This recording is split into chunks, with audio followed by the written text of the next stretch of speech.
how do you explain when things don't go as we assume? Or better, how do you explain when others are able to achieve things that seem to defy all of the assumptions? For example, why is Apple so innovative? Year after year after year after year, they're more innovative than all their competition. And yet, they're just a computer company. They're just like everyone else. They have the same access to the same talent, the same agencies, the same consultants, the same media. Then why is it that they seem to have something different? Why is it that Martin Luther King led the civil rights movement? He wasn't the only man who suffered in a pre-civil rights America, and he certainly wasn't the only great orator of the day. Why him?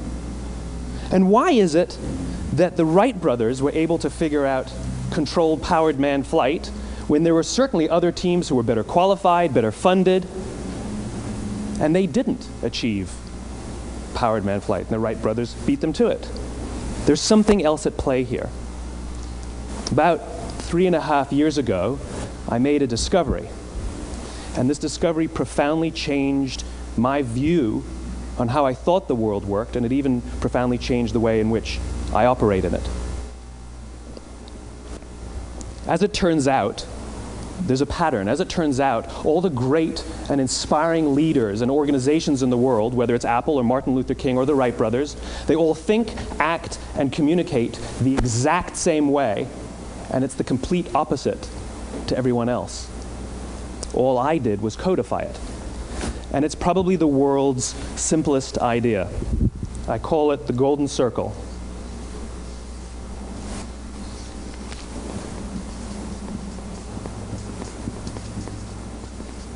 Why, how, what? This little idea explains why some organizations and some leaders are able to inspire where others aren't. Let me define the terms really quickly. Every single person, every single organization on the planet knows what they do, 100%. Some know how they do it, whether you call it your differentiating value proposition or your proprietary process or your USP. But very, very few people or organizations know why they do what they do. And by why, I don't mean to make a profit. That's a result. It's always a result. By why, I mean what's your purpose? What's your cause? What's your belief? Why does your organization exist? Why do you get out of bed in the morning? And why should anyone care? Well, as a result, the way we think, the way we act, the way we communicate is from the outside in. It's obvious. We go from the clearest thing to the fuzziest thing. But the inspired leaders and the inspired organizations, regardless of their size, regardless of their industry, all think, act, and communicate from the inside out. Let me give you an example. I use Apple because they're easy to understand and everybody gets it. If Apple were like everyone else, a marketing message from them might sound like this. We make great computers. They're beautifully designed, simple to use, and user-friendly. Want to buy one? Meh. And that's how most of us communicate. That's how most marketing is done, that's how most sales is done, and that's how most of us communicate interpersonally. We say what we do, we say how we're different or how we're better, and we expect some sort of behavior, a purchase, a vote, something like that. Here's our new law firm. We have the best lawyers with the biggest clients. We have, we always perform for our clients, do business with us. Here's our new car. It gets great gas mileage. It has, leather seats. Buy our car. But it's uninspiring.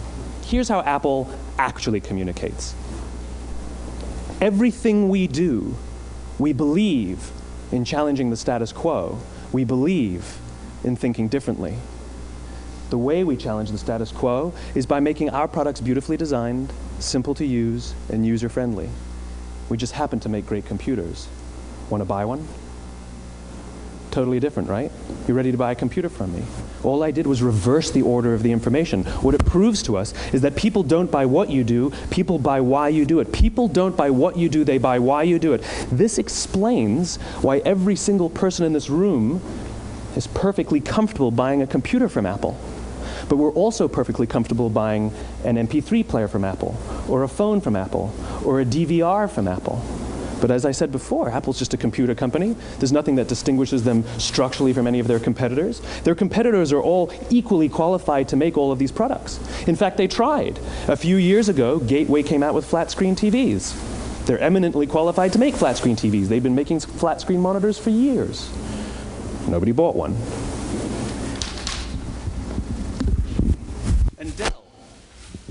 Dell came out with MP3 players and PDAs.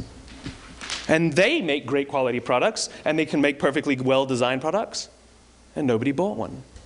In fact, talking about it now, we can't even imagine buying an MP3 player from Dell. Why would you buy an MP3 player from a computer company? But we do it every day. People don't buy what you do, they buy why you do it. The goal is not to do business with everybody who needs what you have. The goal is to do business with people who believe what you believe. Here's the best part. None of what I'm telling you is my opinion.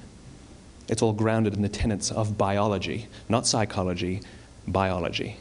If you look at a cross-section of the human brain, looking from the top down, what you see is the human brain is actually broken into 3 major components that correlate perfectly with the golden circle.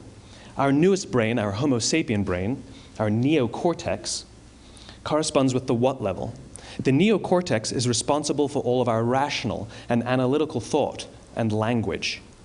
The middle 2 sections make up our limbic brains, and our limbic brains are responsible for all of our feelings, like trust and loyalty.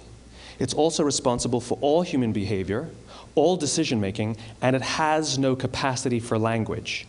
In other words, when we communicate from the outside in, yes, people can understand vast amounts of complicated information like features and benefits and facts and figures. It just doesn't drive behavior. When we communicate from the inside out, we're talking directly to the part of the brain that controls behavior, and then we allow people to rationalize it with the tangible things we say and do.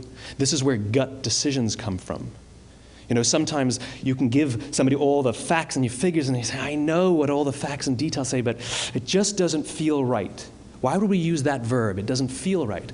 Because the part of the brain that controls decision-making doesn't control language. And the best we can muster up is, I don't know, it just doesn't feel right. Or sometimes you say you're leading with your heart, or you're leading with your soul. Well, I hate to break it to you, those aren't other body parts controlling your behavior. It's all happening here in your limbic brain, the part of the brain that controls decision-making and not language. But if you don't know why you do what you do, and people respond to why you do what you do, then how will you ever get people to vote for you or buy something from you, or more importantly, be loyal and want to be a part of what it is that you do? Again, the goal is not just to sell people who need what you have. The goal is to sell to people who believe what you believe. The goal is not just to hire people who need a job. It's to hire people who believe what you believe. I always say that, you know, there's, if you hire people just because they can do a job, they'll work for your money. But if you hire people who believe what you believe, they work for you with blood and sweat and tears. And nowhere else is there a better example of this than with the Wright brothers. Most people don't know about Samuel Pierpont Langley. And back in the early 20th century, the pursuit of powered man flight was like the dot-com of the day. Everybody was trying it. And Samuel Pierpont Langley had what we assume to be the recipe for success. I mean, even now, you ask people, why did your product or why did your company fail? And people always give you the same permutation of the same 3 things. Undercapitalized, the wrong people, bad market conditions. It's always the same 3 things. So let's explore that. Samuel Pierpont Langley was given $50,000 by the War Department to figure out this flying machine. Money was no problem. He held a seat at Harvard and worked at the Smithsonian and was extremely well connected. He knew all the big minds of the day. He hired the best minds money could find, and the market conditions were fantastic. The New York Times followed him around everywhere, and everyone was rooting for Langley. And how come we've never heard of Samuel Pierpont Langley? A few hundred miles away in Dayton, Ohio, Orville and Wilbur Wright. They had none of what we consider to be the recipe for success. They had no money. They paid for their dream with the proceeds from their bicycle shop. Not a single person on the Wright brothers' team had a college education, not even Orville or Wilbur. And the New York Times followed them around nowhere. The difference was Orville and Wilbur were driven by a cause, by a purpose, by a belief. They believed that if they could figure out this flying machine, it'll change the course of the world. Samuel Pierpont Langley was different. He wanted to be rich, and he wanted to be famous. He was in pursuit of the result. He was in pursuit of the riches. And lo and behold, look what happened. The people who believed in the Wright brothers' dream worked with them with blood and sweat and tears. The others just worked for the paycheck.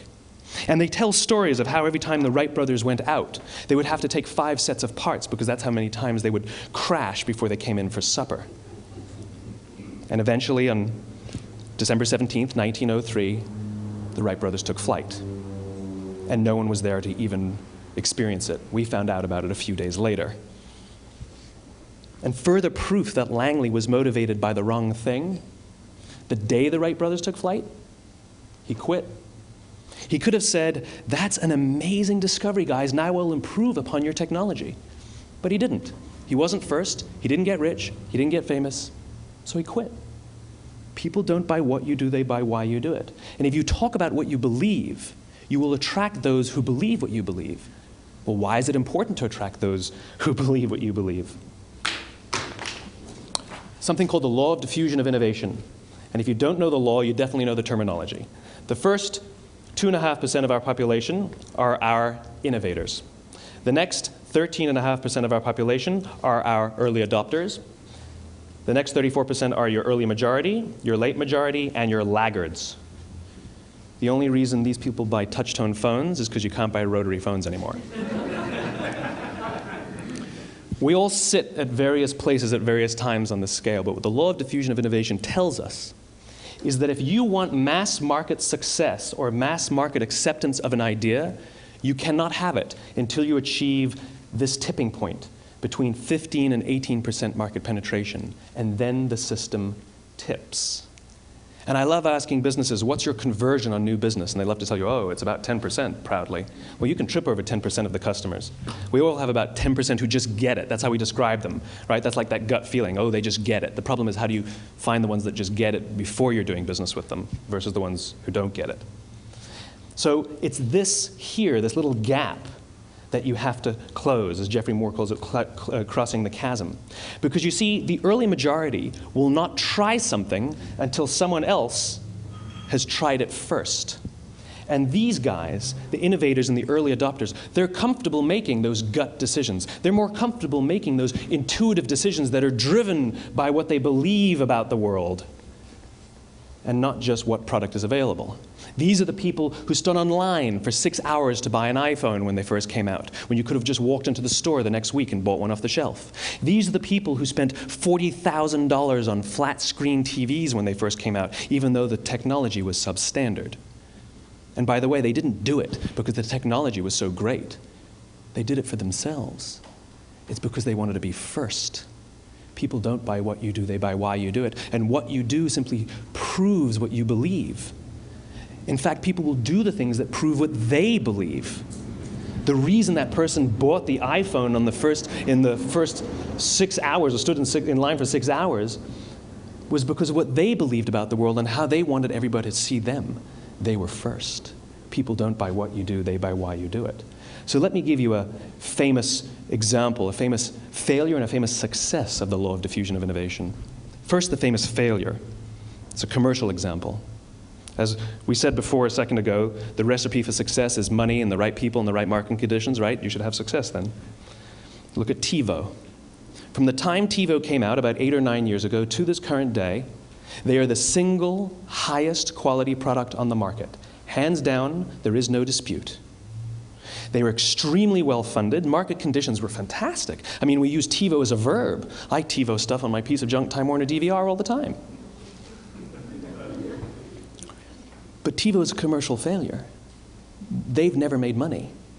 And when they went IPO, their stock was at about $30 or $40 and then plummeted, and it's never traded above 10.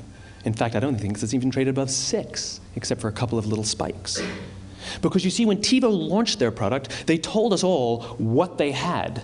They said, we have a product that pauses live TV, skips commercials, rewinds live TV, and memorizes your viewing habits without you even asking.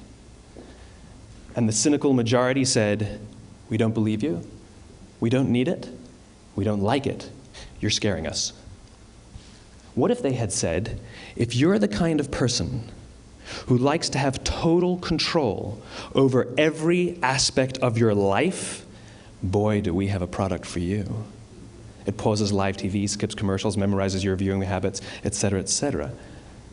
People don't buy what you do, they buy why you do it, and what you do simply serves as the proof of what you believe. Now let me give you a successful example of the law of diffusion of innovation. In the summer of 1963, 250,000 people showed up on the Mall in Washington to hear Dr. King speak. They sent out no invitations, and there was no website to check the date. How do you do that? Well, Dr. King wasn't the only man in America who was a great orator. He wasn't the only man in America who suffered in a pre-civil rights America. In fact, some of his ideas were bad. But he had a gift. He didn't go around telling people what needed to change in America. He went around and told people what he believed. I believe, I believe, I believe, he told people. And people who believed what he believed took his cause and they made it their own, and they told people. And some of those people created structures to get the word out to even more people. And lo and behold, 250,000 people showed up on the right day, on the right time to hear him speak. How many of them showed up for him? 0. They showed up for themselves. It's what they believed about America that got them to travel on a bus for 8 hours to stand in the sun in Washington in the middle of August. It's what they believed, and it wasn't about black versus white. 25% of the audience was white. Dr. King believed that there are 2 types of laws in this world, those that are made by a higher authority and those that are made by man. And not until all the laws that are made by man are consistent with the laws that are made by the higher authority will we live in a just world. It just so happens that the civil rights movement was the perfect thing to help him bring his cause to life. We followed him not for him, but for ourselves. And by the way, he gave the I have a dream speech, not the I have a plan speech. Listen to politicians now with their comprehensive 12-point plans. They're not inspiring anybody. Because there are leaders and there are those who lead. Leaders hold a position of power or authority, but those who lead inspire us. Whether they're individuals or organizations, we follow those who lead, not because we have to, but because we want to. We follow those who lead, not for them, but for ourselves. And it's those who start with why that have the ability to inspire those around them or find others who inspire them. Thank you very much.